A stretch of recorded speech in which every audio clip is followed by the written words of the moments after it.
সুপ্রিয় দর্শক, আজকে আমরা দেখব প্রাচীন নগরী ময়মনসিংহের একটি ঐতিহাসিক স্থাপত্য সার্কিট হাউস। সার্কিট হাউস হলো জেলা পর্যায়ে অবস্থিত রাষ্ট্রীয় অতিথি, ভিআইপি, ভিভিআইপি এবং উচ্চপদস্থ সরকারি কর্মকর্তাদের জন্য সংরক্ষিত একটি অস্থায়ী গেস্ট হাউস। সার্কিট হাউস সাধারণত জেলা প্রশাসকের তত্ত্বাবধানে থাকে। সার্কিট হাউস এলাকা সাধারণত একটি সংরক্ষিত এলাকা। এটার ভিতরে জনসাধারণের প্রবেশাধিকার সংরক্ষিত। এখানে যে কেউ চাইলে প্রবেশ করতে পারেন না। ময়মনসিংহের এই স্থাপত্যটি ব্রিটিশ শাসনামলে প্রতিষ্ঠিত হয়। কথিত আছে মুক্তাগাছা জমিদার বাড়ির অন্যতম জমিদার মহারাজা সূর্যকান্ত আচার্য চৌধুরী এবং গৌরীপুরের অন্যতম জমিদার ব্রজেন্দ্র কিশোর রায় চৌধুরী এই সার্কিট হাউসে এসে ব্রিটিশদের সাথে তাদের খাজনাপাতির বিষয় নিয়ে আলোচনা করতেন।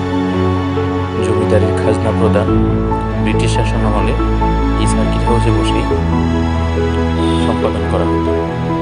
সার্কিট হাউসের পাশেই রয়েছে বিস্তীর্ণ মাঠ এবং মনোরম সুন্দর পরিবেশ। মাঠের চারদিকে ঘিরে রয়েছে হাঁটার রাস্তা।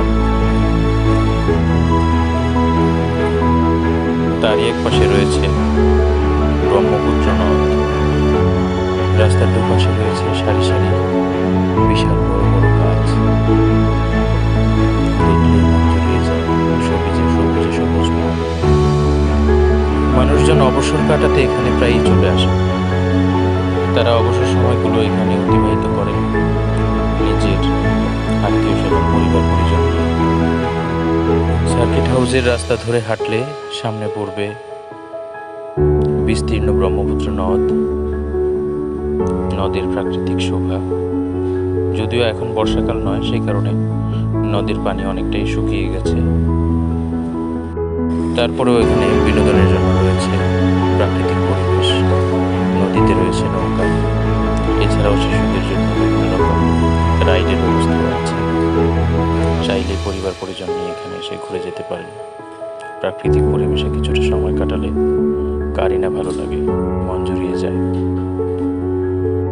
ভালো থাকবেন। আজ এ পর্যন্তই, আবার দেখা হবে। ময়মনসিংহের এই সুন্দর জায়গায় আসার আমন্ত্রণ জানিয়ে আজকের ভিডিও এখানেই শেষ করছি। ধন্যবাদ।